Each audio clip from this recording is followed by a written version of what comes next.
رئيس مجلس القضاء السوري الحر المستقل القاضي عمر بيطار قوم بجولة على سجن حارم المحرر.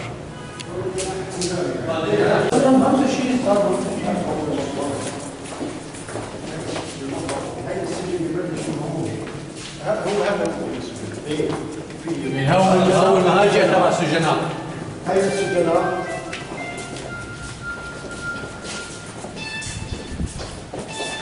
كل واحد بيته، كل واحد كذا، حمامات، حمامات. حمامات على الباطن استاذ. نعم على راسي جواش وكذا هيك. جواش يعني والله ما بعرف، والله ما بعرف.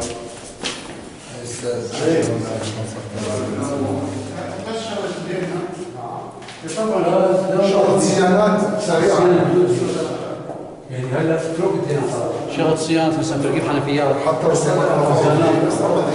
شو غير مثلا بس يعني مثلا حنفيات هيك تبديل جاي بس إعادة تأهيل يعني إعادة تأهيل نزل لي اياه بالبحر العربي هذا العلبة إعادة تأهيل فقط.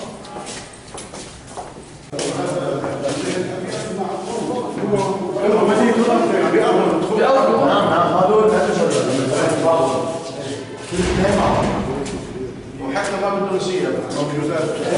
أنا بتصور مثل ما قال أبو شعيب بده تعقيم. أنا بشوف الدهين بحد ذاته تعقيم.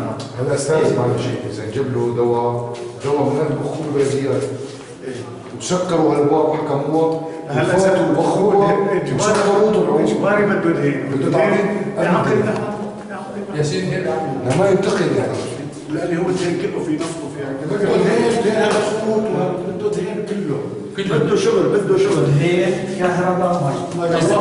دهين كهرباء مي. دهين كهرباء خزانات مي كلها معها جفوف بدها تغيير كلها.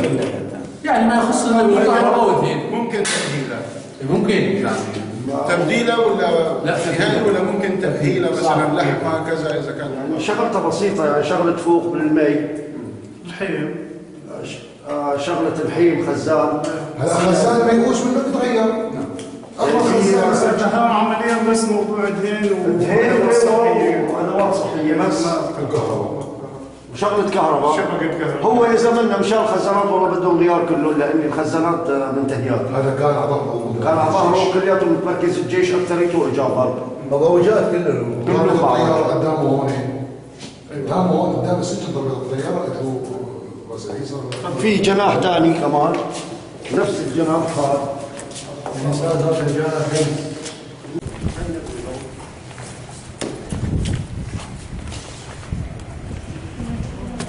والله بعزاز منطقة مثل حارم ما كان سجل هيك طاول. حاولنا نبني في التابعية انه نخفف التخريب هلا هي الساحه بس اوقات محدده. هي اوقات محددة تنفس بس صارت المغرب كل مين يفوت على جناحه بس من ما هذا الواجب ما كل النهار. فيه مثلا حداث كان جناح المحكومين الموقوفين الجناح هذا احتياطي يعني ايه هذا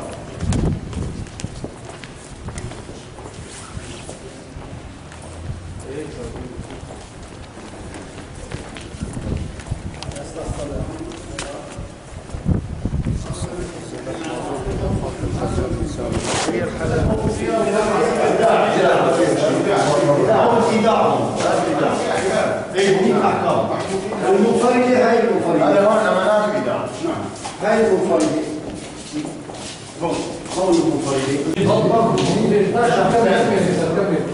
هذا جناح المخدرات في جناح نسوان في جناح نسوان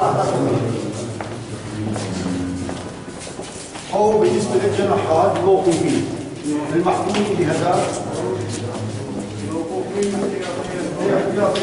احتياطيات تبع الزيارة في هذا المطبخ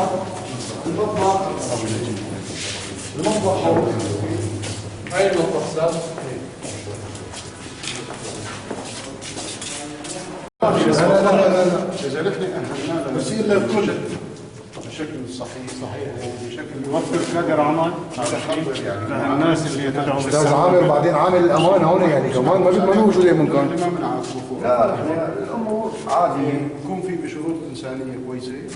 هذاك الوقت انا بتصور اني بيكون ما بس لمنطقه حيرم والسجن، اكيد المحافظة كلها، محافظه حلب ومحافظه المنطقة الشمالية كلها، منطقة جبل حلب كلها، المنطقة الشمالية ومنطقة آمنة مستقرة، بناء جاهز مثل ما تفضلت. هلا هذا التقرير المفروض خلال 3 ايام يكون جاهز. هاي برعايه غازي الاستاذ ابو غازي الخبير مع مختصين.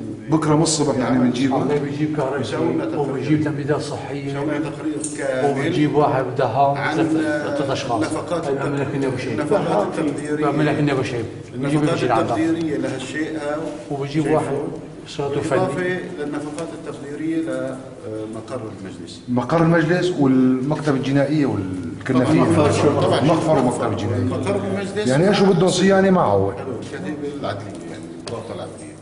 يعني يكون في ثلاثتهم كل تقرير منفصل. مع رسم مخطط، خلي يرسم مخطط كروكي للبناء عشان يعرف شو قد حسب مساحته يعني.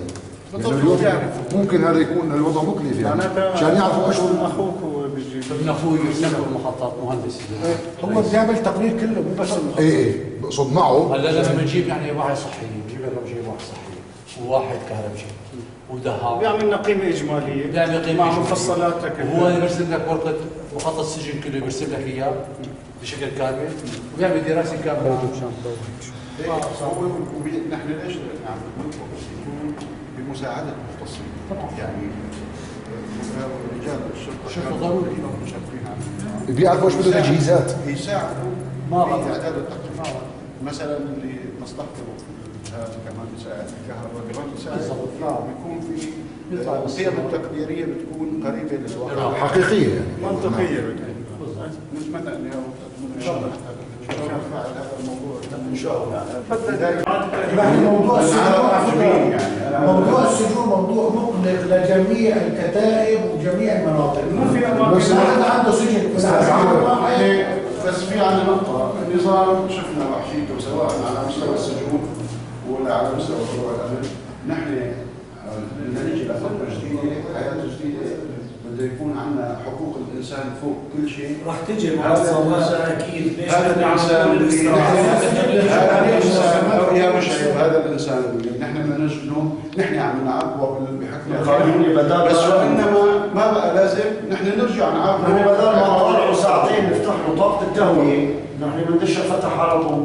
نعم. نحن اكثر ما هنالك محجوز أكثر ما هنالك حتى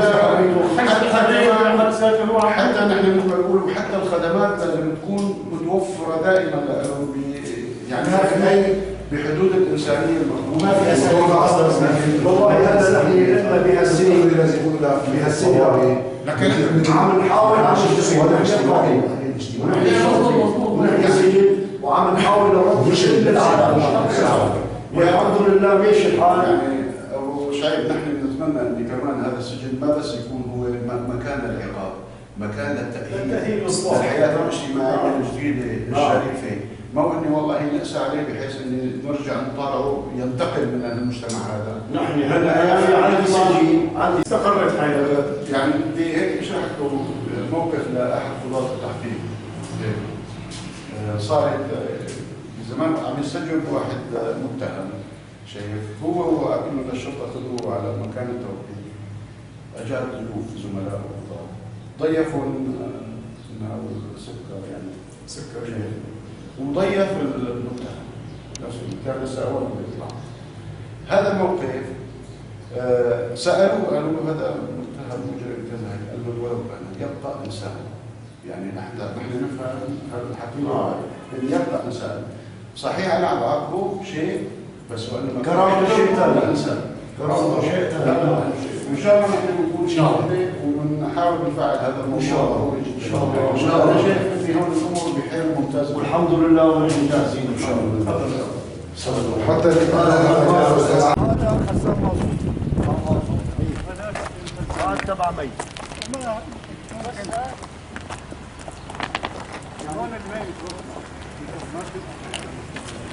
هون في باقي الشيء في نقص خزان وشيل خزان يطلعوا وياخذوا.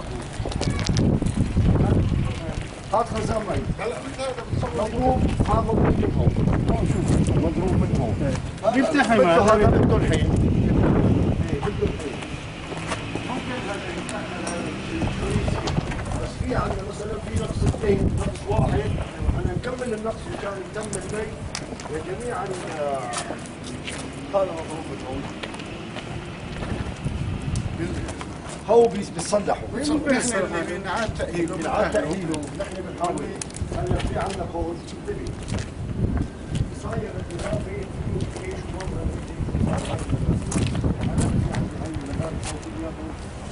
فيه الناس وعمل له طلباته ونظامه. هذا الخزان هي تابع المولى هذا السجن هذا بستودع مخلوقات الساسة واللي طالب مشان الخزانات الشنطير تبع الحمام. تمام. شنطير الحمام. كويس.